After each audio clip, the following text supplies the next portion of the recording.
دوستو، سلطنتوں اور ریاستوں کا دور ختم ہو جانے کے بعد پچھلے 50-60 سالوں میں پوری مسلم دنیا میں ایسے بڑے بڑے نیتاؤں نے جنم لیا ہے کہ جن نیتاؤں کی حکومت ان کے دیش پر کئی سالوں تک قائم رہی تھی،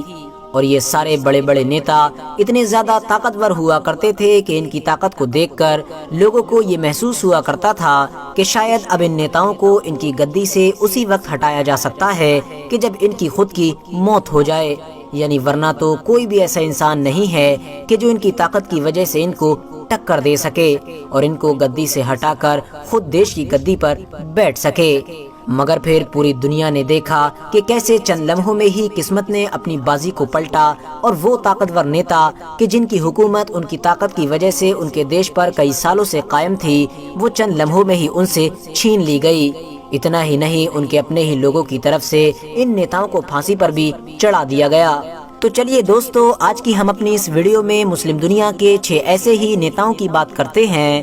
کہ جن کو ان کے حکومت کے تخت سے اتار کر ان کے اپنے ہی لوگوں نے ڈائریکٹ ان کو پھانسی کے تخت پر چڑھا دیا تھا۔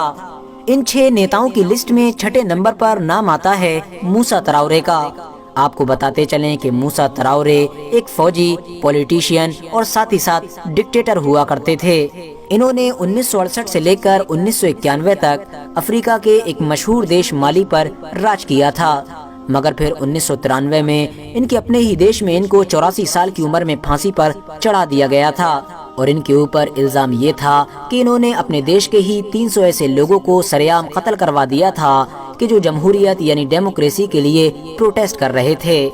اب بات کرتے ہیں ان 6 بڑے نیتاؤں کی لسٹ میں موجود 5ویں نیتا کے بارے میں، اور اس 5ویں نیتا کو کرنل غدافی کے نام سے جانا جاتا ہے۔ کرنل غدافی مسلم دنیا کے وہ طاقتور نیتا تھے کہ جنہوں نے ایک لمبے وقت تک لیبیا پر راج کیا تھا، اور یہ لمبا وقت لگ بھگ 42 سال تھا۔ یہی وجہ تھی کہ کسی دور میں یہ سمجھا جاتا تھا کہ لیبیا کا اصلی مالک ہی کرنل غدافی ہیں، اور اب ان کو کوئی بھی لیبیا کی گدی سے نہیں ہٹا سکتا ہے۔ خاص طور سے کرنل غدافی کا ٹریڈیشنل لائف سٹائل، یعنی ان کے کپڑے، ان کا اونٹ، ان کا خیمہ اور ان کے ساتھ لیڈیز گارڈ کا رہنا انٹرنیشنل میڈیا پر چھایا رہتا تھا۔ اس کے علاوہ کرنل غدافی کو پوری عرب دنیا کو ایک جٹ کرنے کی کوشش کرنے والے انسان کے طور پر بھی یاد کیا جاتا ہے۔ جب عرب دنیا ایک جٹ نہیں ہو سکی تھی تو آخر میں کرنل غدافی نے افریقہ کو بھی ایک کرنے کی کوشش کی تھی، مگر کرنل غدافی کی یہ کوشش بھی ناکام رہی تھی۔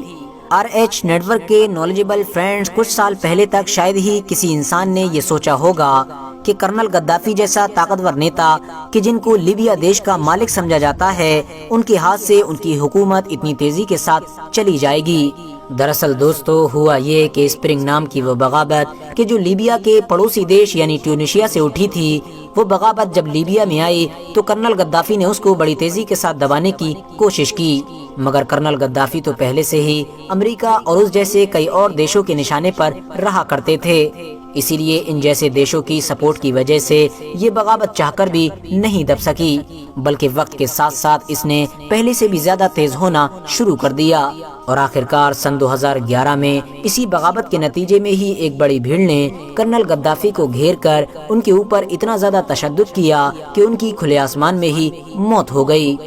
RH نیٹ ورک کے نالجبل فرینڈز، ان 6 بڑے نیتاؤں کی لسٹ میں چوتھے نیتا ہیں عدنان مینڈریس۔ عدنان مینڈریس ترکی کے ایک ایسے پردھان منتری تھے کہ جنہوں نے 1950 سے لے کر 1960 تک ترکی دیش کو چلایا تھا۔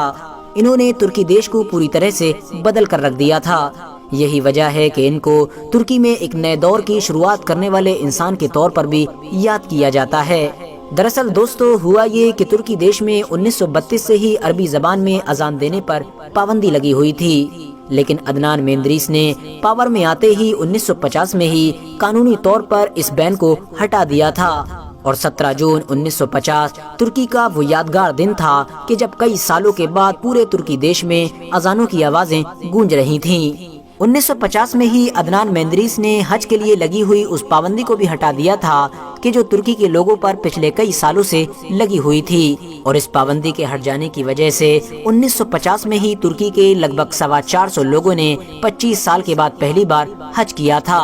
یہی وجہ تھی کہ اب دھیرے دھیرے ترکی دیش میں رہنے والا ایک گروپ کہ جو کمال اتاترک کو اسٹرانگلی فالو کیا کرتا تھا وہ عدنان مہندریز کے خلاف ہونے لگا تھا، اور اسی چیز کا فائدہ اٹھا کر 1960 میں ترکی کی فوج نے اپنے حکومت کے خلاف بغاوت کر دی اور حکومت کا تختہ پلٹ کر کے فوجی حکومت قائم کر دی گئی۔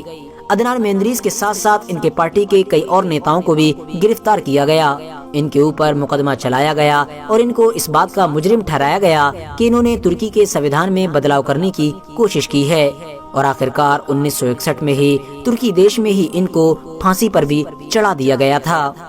اس لسٹ میں تیسرے نمبر پر نام آتا ہے ذوالفقار علی بھٹو کا۔ ذوالفقار علی بھٹو پاکستان کے ایک مشہور نیتا تھے جنہوں نے 1973 سے لے کر 1977 تک پاکستان کی پردھان منتری کی کرسی کو سنبھالا تھا۔ آپ کو بتاتے چلیں کہ ذوالفقار علی بھٹو کو پاکستانی اتہاس کا ایک انقلابی لیڈر بھی مانا جاتا ہے، کیونکہ لوگوں کے سامنے ان کے ہی انداز میں تقریر کرنے کا فن ذوالفقار علی بھٹو کو بڑی اچھی طرح سے آیا کرتا تھا۔ مگر دوسرے مسلم دیشوں کے بڑے بڑے نیتاؤں کی طرح ہی ذوالفقار علی بھٹو بھی اپنے دیش کی اتھل پتل والی راجنیتی کا شکار ہو گئے۔ سب سے پہلے 1977 میں ان کو ایک انسان کے قتل کے جرم میں گرفتار کیا گیا، اور پھر آگے چل کر ہائی کورٹ نے اسی جرم میں ہی ان کو پھانسی کی سزا سنا دی، جس پر تھوڑا اور آگے بڑھ کر ہائی کورٹ نے بھی مہر لگا دی، اور آخرکار 4 اپریل 1979 کو صرف 51 سال کی عمر میں ہی راولپنڈی میں ان کو پھانسی کے پھندے پر چڑھا دیا گیا تھا۔ اس لسٹ میں دوسرے نمبر پر نام آتا ہے محمد نجیب اللہ کا۔ محمد نجیب اللہ 1987 سے لے کر 1992 تک افغانستان کے راشٹرپتی رہے تھے۔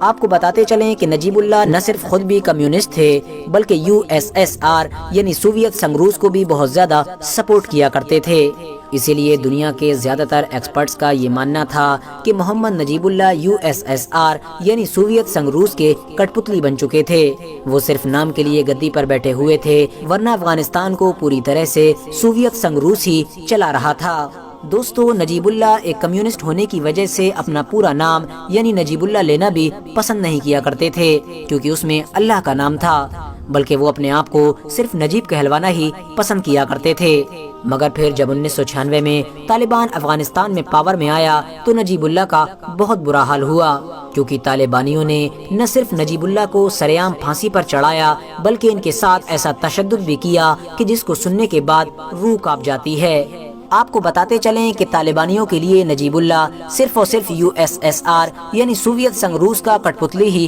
نہیں ہوا کرتا تھا، بلکہ طالبانیوں کا تو یہ کہنا تھا کہ جب نجیب اللہ خود ایک کمیونسٹ تھا تو آخر وہ ایک ایسے دیش کی گدی پر کیسے بیٹھ سکتا تھا کہ جس دیش میں رہنے والے سارے ہی لوگ مسلمان تھے۔ اب بات کرتے ہیں ان 6 نیتاؤں کی لسٹ میں موجود پہلے نیتا کے بارے میں، اور یہ کوئی اور نہیں بلکہ وہی نیتا تھا کہ جس کو مسلم دنیا کا ابھی تک کا سب سے طاقتور اور سب سے مشہور نیتا بھی مانا جاتا ہے، یعنی صدام حسین۔ صدام حسین 16 جولائی 1979 کو اس عراق دیش کے راشٹرپتی بنے تھے کہ جس عراق کو تیل کی دولت سے مالا مال مانا جاتا تھا،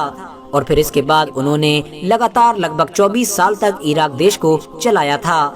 آپ کو بتاتے چلیں کہ صدام حسین صرف عراق یا پھر مسلم دنیا کے ہی طاقتور نیتا نہیں تھے، بلکہ ان کی گنتی اس دور میں دنیا کے سب سے طاقتور نیتاؤں میں بھی کی جاتی تھی۔ ان کا لائف اسٹائل بھی پوری دنیا میں بہت زیادہ مشہور تھا۔ ان کی طاقت کا اندازہ آپ لوگ اس بات سے بھی لگا سکتے ہیں کہ اس دور میں عراق دیش میں جگہ جگہ پر ان کے اسٹیچو موجود ہوا کرتے تھے، اور ان کی طاقت کو دیکھ کر کوئی انسان اس دور میں یہ سوچ بھی نہیں سکتا تھا کہ صدام حسین جیسے طاقتور نیتا کا انت بھی اتنا خطرناک ہوگا۔